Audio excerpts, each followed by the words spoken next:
तो कल मैंने आपसे क्वेश्चन पूछा था कि which supreme court case set the ceiling of reservation at 50% and the answer is Indira Sawhney case. हाँ जी, जो 1992 का Indira Sawhney and others versus union of India case था, उसने डिसाइड किया था कि जो रिजर्वेशन की सीलिंग है दैट इज 50%। मतलब कलेक्टिव जो रिजर्वेशन दिया गया है हर एक कैटेगरी में, उसको अगर हम टोटल करें तो वो 50% से ज़्यादा नहीं होना चाहिए। ठीक है, तो ये थी इस क्वेश्चन का एक आंसर। पर आइए जानते हैं कि what was Indira Sawhney case. ये थी एक क्वेश्चन का आंसर। तो जब हम बात करते हैं इंदिरा सानी केस की, तो ये 1992 में आया, पर इसका जो लिंक था वो पहले से था।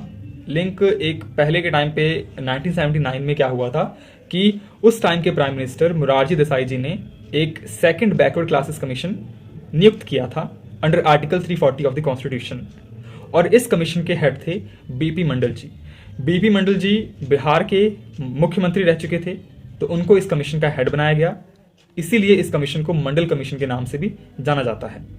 तो क्या था कि the commission was headed by BP Mandal and its mandate was to investigate the status of socially and educationally backward classes in India.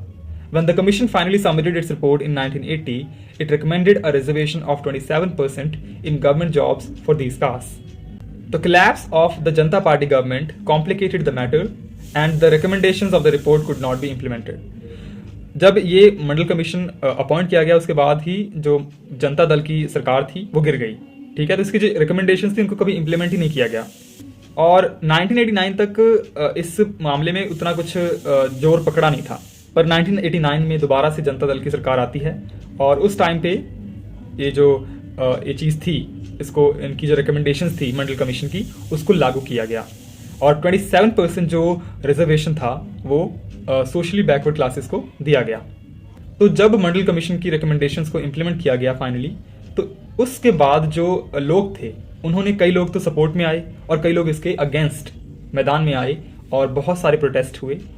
इतने सारे प्रोटेस्ट होने के बाद फाइनली जो डिसीजन था गवर्नमेंट का, उसको चैलेंज किया गया सुप्रीम कोर्ट में।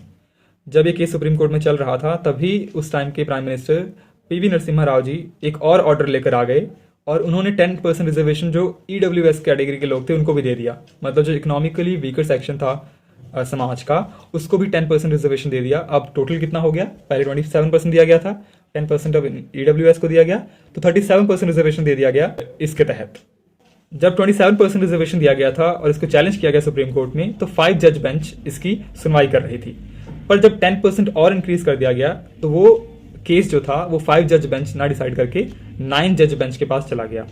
तो इंदिरा सानी जी जो एक सीनियर एडवोकेट थी सुप्रीम कोर्ट की, उन्होंने इस चीज को चैलेंज किया सुप्रीम कोर्ट में, और उन्हीं के नाम से ये जो केस है वो फेमस हुआ, Indira Sawhney and others versus union of India case.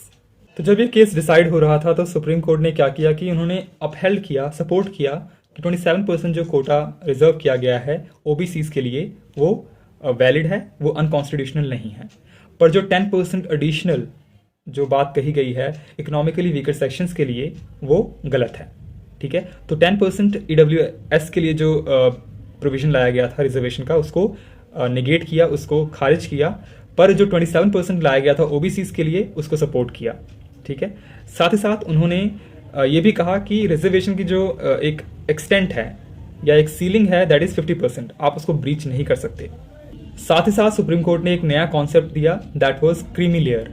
Creamy layer क्या है कि आपको पता है कि कास्ट बेस्ड अगर रिजर्वेशन होगा, तो ऐसा नहीं है कि सारी कास्ट जो है वो गरीब ही हों या पिछड़ी हुई हों।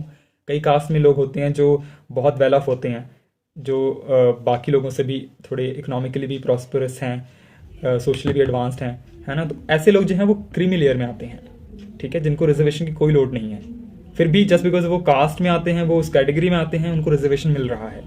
ठीक है, तो ऐसे लोगों को रिजर्वेशन की लोड नहीं है, तो वो जो क्रीमी लेयर है उसको एक्सक्लूड किया जाए। साथ ही साथ जो ओबीसीज हैं इनको इनिशियल स्टेजेस पे रिजर्वेशन दिया जाए, ताकि ये कॉम्पीट कर पाएं, जो जनरल कास्ट है, जो नॉन रिजर्वेशन कैटेगरी के लोग हैं, उनके साथ कम्पीट कर पाएं। पर ये जो है रिजर्वेशन वो प्रमोशन तक ना चले कि कम्पीट तो कर लिया, साथ ही साथ प्रमोशन हो रहा है उसके बेसिस पे, या उसके साथ उनके लाइफ लॉन्ग ये चीज़ ना रहे। इनिशियल स्टेजेस पे उनको सपोर्ट मिले रिजर्वेशन का, आगे जाके इसको हटा दिया जाए। तो मिलते हैं आपको कल अगले वीडियो में अगले क्वेश्चन के साथ। बाय।